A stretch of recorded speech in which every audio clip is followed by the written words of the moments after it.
I denna programserie ställer vi oss frågan om det finns möjlighet att i norra delen av världen skapa matproducerande ekosystem med rik biologisk mångfald som är klimatanpassade men som samtidigt ger en bra skörd. Det handlar om hur samodlingar och perenna växter bör få större utrymme både i småskaliga och mer storskaliga odlingssystem. System som i framtiden, i alla fall till en viktig del, kan producera vår mat genom att arbeta med naturlig succession och ta inspiration från naturskogar och vilda träd och buskmarker. En av många varianter där perenna växter ingår kallas skogsträdgårdar. En skogsträdgård är ett matproducerande ekosystem som brukar domineras av fleråriga växter med ätliga växtdelar. Ett skiktat system med allt från höga och låga frukt- och nötträd till bärbuskar, perenna örter, marktäckare, rotgrönsaker och klängväxter. Programserien kommer ta sin utgångspunkt här på Åfallets skogsträdgård, men vi kommer också besöka olika skogsträdgårdar och deras förvaltare och samtala om allt från utmaningarna med systemen, etableringstekniker, möjliga växtsorter för vårt klimat till skötsel, skörd, vidareförädling och favoritväxterna för matlagning och förvaring. Välkomna till Youtube-kanalen Nordliga skogsträdgårdar.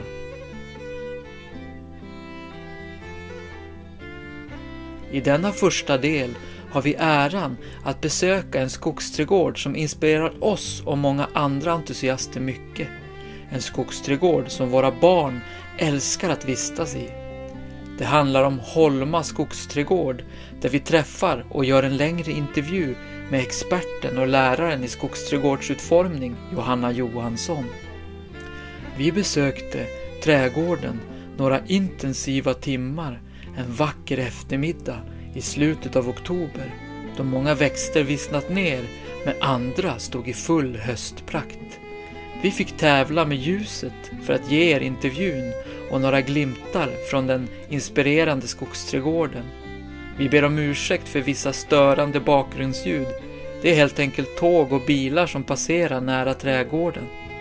Varsågoda, här kommer intervjudel 1 av 2.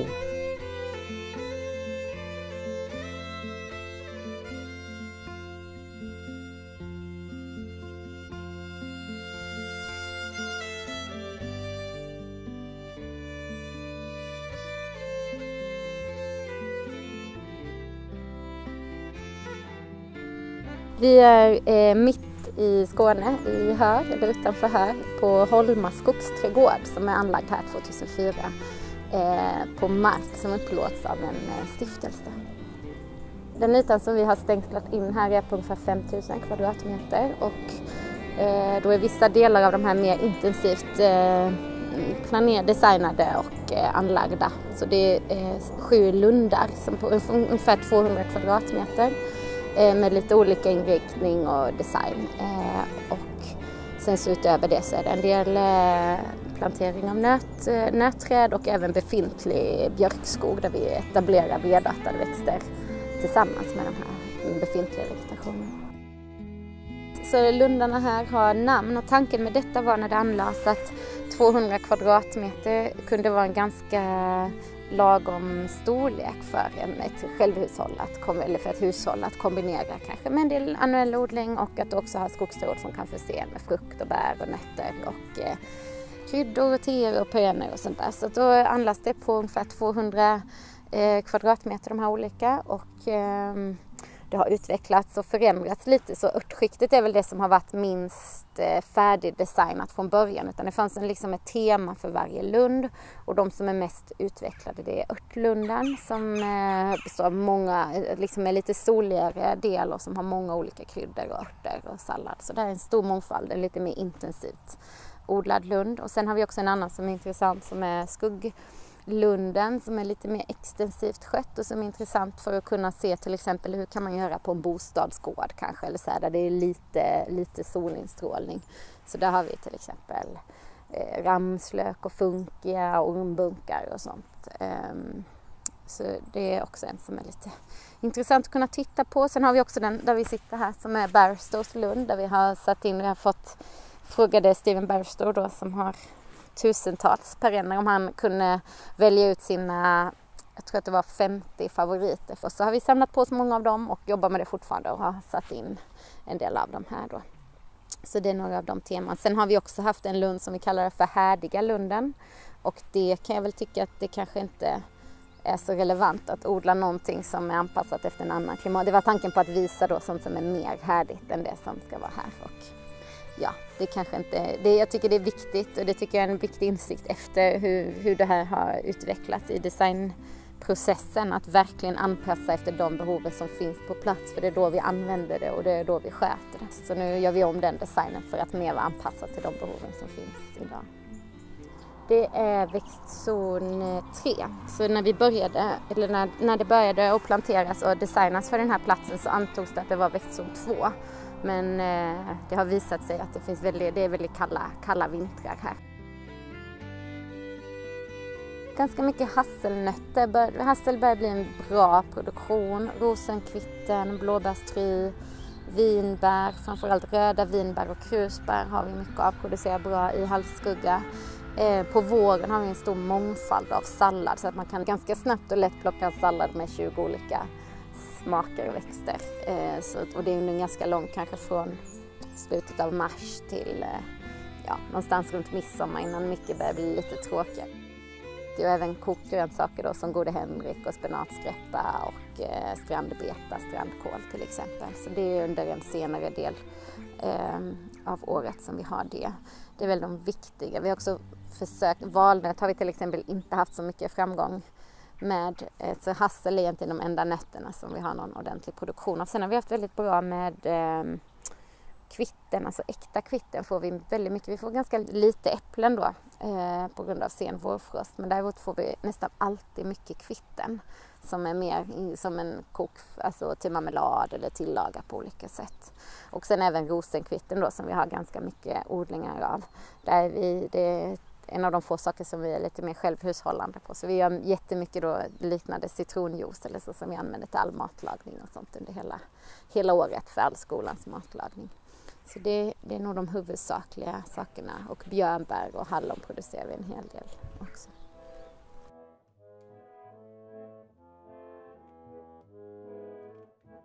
Det är ju ett samarbete mellan många personer. De 2 personerna som tog initiativ till det var då Esbjörn Wandt, som är permakulturlärare och jobbat mycket med folkbildning och att sprida permakultur och framförallt skogsträdgårdar i Sverige. Så det var han, och så är det en man som heter Arne Jansson som är lite äldre och inte här så ofta nu, men han har jobbat mycket med frukt och bär och träd, jobbat med träd i parker och så vidare. Så att de slog sig ihop och fick finansiering för att starta det här projektet 2004. Esbjörn då, som startade, är uppväxt i Tanzania och har liksom varit där det är mycket vanligare med skogsträdgårdsliknande, där det är liksom ett mer naturligt odlingssystem eller så att han är uppväxt med mycket av de här miljöerna. Så att jag tror det är dels det, och sen överhuvudtaget att det är en väldigt bra miljö att jobba för att jobba pedagogiskt med, att helt enkelt skapa möten mellan människor och utbyta kunskap och sådär. Så att det, och att med ett sätt att sprida permakultur. Och jag vet att inspiration har kommit från Martin Crawford, som är det som har utvecklat det mycket i tempererade klimat.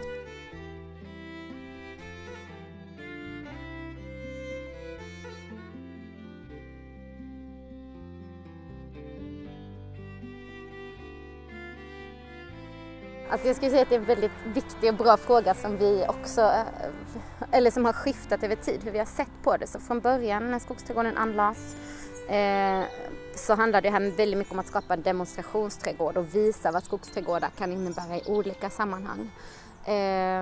Och att det har varit mycket, då innebär det ju mycket att samla och testa många olika växter och många olika växtkombinationer. Och sen så det här syftet har liksom förändrats lite över tid. Sen har det här blivit lite av en park eller sådär, en plats som används av allmänheten i hög, av förskolor och sådär. Så det är inte det den är designad för, men så har den använts. Och sen också mycket för pedagogiskt. Under en period har vi jobbat mycket här med att se hur kan vi använda den här typen av odlingssystem in i skolgårdar och parker tillsammans med barn för att producera mat och få förståelse för ekosystem. Och nu då när vi har kommit igång med folkhögskola här på platsen så börjar vi mycket mer att se hur kan vi förse, vad kan en skogsträdgård bidra med, och vi har ungefär 100 deltagare som kommer vara här på plats. Och då har vi några som odlar grönsaker, några som bygger och andra som jobbar mer med alternativ ekonomi och entreprenörskap och sådär.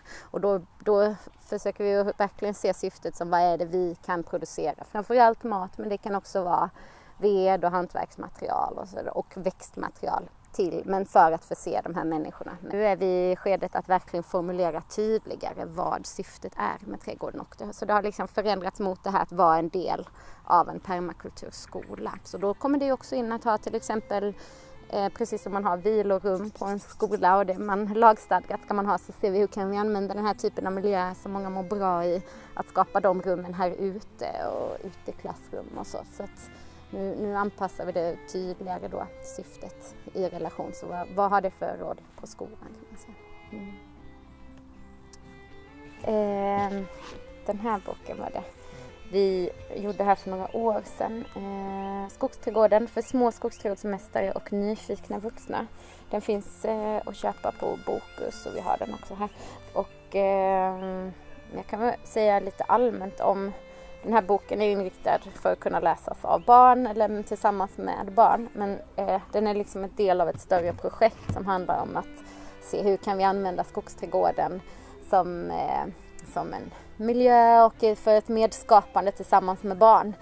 Framförallt på skolgårdar, men överhuvudtaget för att få en förståelse för ekosystem och för var mat kommer ifrån och få den här omsorgen om naturen. Då har vi haft några forskare vi har haft samarbete med olika skolor då, som har kommit hit för platsen här, inspirerats av den, och så har vi också sett vad kan vi ta med här och skapa på skolor, framförallt i Malmö då, som ofta är ganska naturfattiga miljöer där vi har byggt upp på olika sätt, antingen utifrån befintliga, till exempel lite sådana bortglömda vildvuxna områden, eller utifrån små rabatter där vi har liksom försökt att utveckla dem till lite mer skogsträdgårdsliknande odlingar i miniatyr. Och det följdes också av forskare från Jönköpings universitet inom pedagogik för hållbarhet som gick vidare med detta efter då att vi avslutade vårt projekt och anlade på 20 förskolor i Jönköping och har då anlagt små miniskogsträdgårdar tillsammans med pedagoger och barn och följt upp vad det har haft för betydelse för deras relation till platsen och natur och omsorg om djur och det som finns på platsen och också mat. Så att det är väldigt intressant att följa att de ser så många fördelar både för framförallt barnens intresse för maten och produktionen och naturen, men också för allt vad gäller till exempel UV-instrålning och hur mycket de rör sig och sådana saker. Så de tittar på olika aspekter att bygga upp mer komplexa matproducerande miljöer då. Så det är väldigt intressant. Så vi har fortfarande kortare utbildningar för pedagoger som kommer hit och får med sig både kunskap och inspiration och växtmaterial och så här kunna bygga upp lite mer perenna odlingar på sina gårdar eller förskolegårdar. Precis. Vårt kursutbud, eftersom vi är en ny folkhögskola så förändras det lite. Vi testar och nu är vi i ett flyttskede. Så från början för några år sedan så hade vi bara skogsträdgårdskursen här och nu flyttar vi hit som jag sa. Grönsaksodling och permakulturdesign, hantverk och ställa om då som jobbar mer med alternativa ekonomiska strukturer och entreprenörskap. Så att nu har vi alla de här kurserna och även allmän kurs då som är motsvarande gymnasie. Och så att vårt mål är nu att integrera de här kurserna på ett bra sätt så att man kan både bli expert på sitt område men också kunna se vad de andra delarna har för roll i att bidra till den gemensamma helheten. Så vi jobbar mycket med att bli mer självhushållande helt enkelt på skolan. Och de kurser som vi har haft vi har en halvtidskurs i skogsträdgård där man följer säsongen från februari till november. Så då är man med här och lär sig om ekosystem och odling, växtkännedom. Mycket handlar ju om att skörda och ta tillvara och lära känna vilka av de här växterna är det som jag kan ha nytta av och integrera i min trädgård. Och så. Men också det här att förmedla, för det är ju en viktig del av det, att förmedla skogsträdgården. Även om inte alla kommer ha skogsträdgårdar så kan man förstå väldigt mycket av ekosystem och hur man kan samverka med naturen bara genom att ta del av den här miljön. Så det är också en viktig del på kursen att kunna förmedla det. Så det är våra kurser och det är en intressant utmaning att vi båda är folk som jobbar här och folk som går kurser och idag som vi har lite här så är det Skogsträdgårdens vänner som en ideell förening som är här och skördar och sköter också. Så vi jobbar med sociokrati som organisationsform för att skapa tydliga domäner och mål och jobba utifrån det. Så att det är det är en spännande utmaning för oss och särskilt i förändring att skapa den här tydligheten som krävs för att ändå upprätthålla skötsel och utveckling och skörd av allting.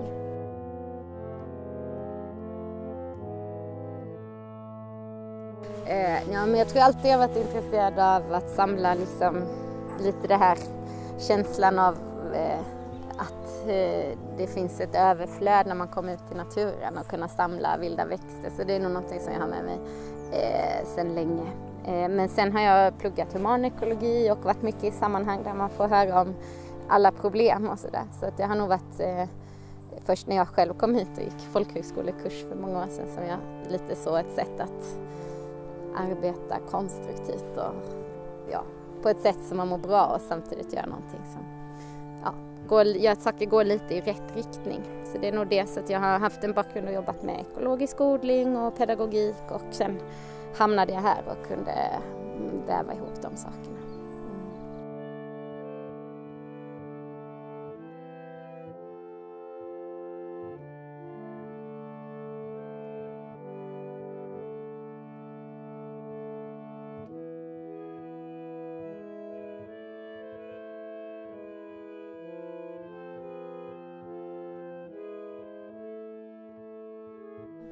Jag tror att den har jag tycker att det finns så stort intresse från så många håll, både från jordbruk och landskapsarkitektur och från stadsplanering och från alla möjliga håll liksom, och så många värden i det.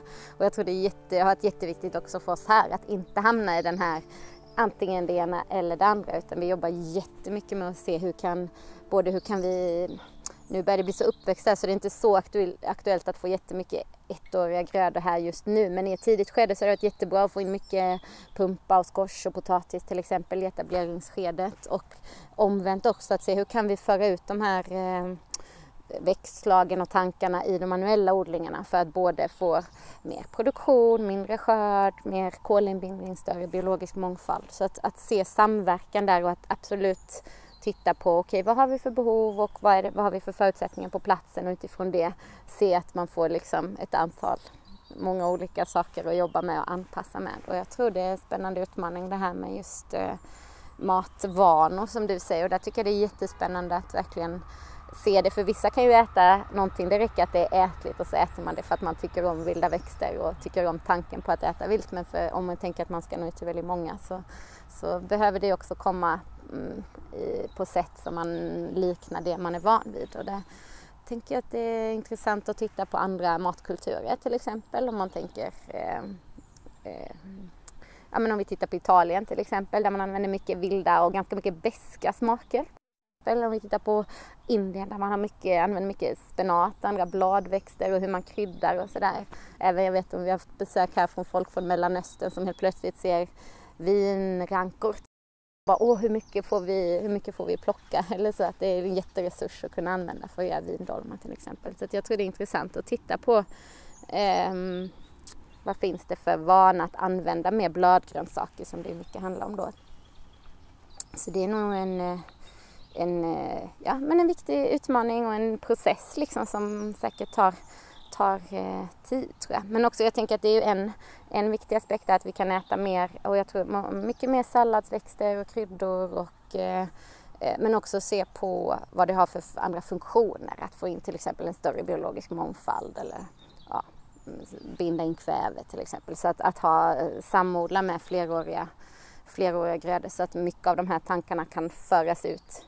Träd på raka rader i åkrarna eller alléodlingar tillsammans med andra ettåriga grödor till exempel. Så att jag tror att det finns många vinster. Jag tror inte, det är bara vad jag tror, men jag tror kanske inte att allting kommer förvandlas till eller kommer vara skogsträdgårdar, för det är nog ganska komplexa system som kräver mycket kunskap och mycket intresse och ganska mycket skötsel eller arbete med skötsel och skörd och så.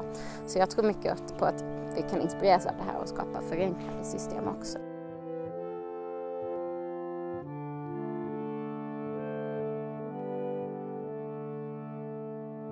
Vi vet mycket om att vi har träd gör att vi binder in mycket kol i marken. Jag tänker att det är en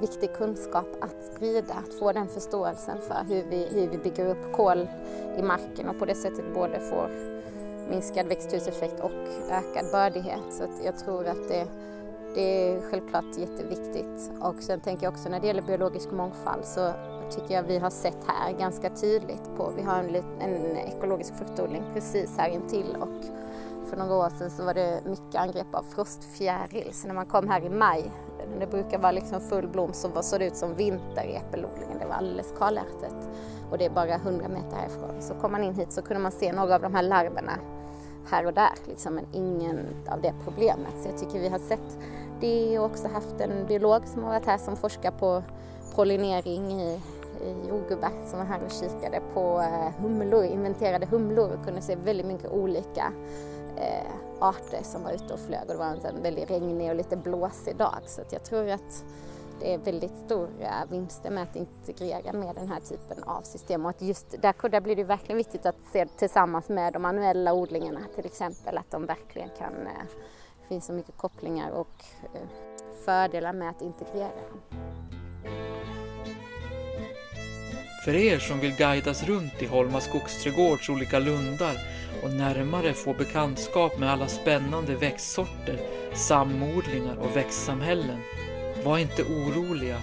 Vi avser att återkomma till Holma under kommande sommar och göra ett avsnitt om just detta.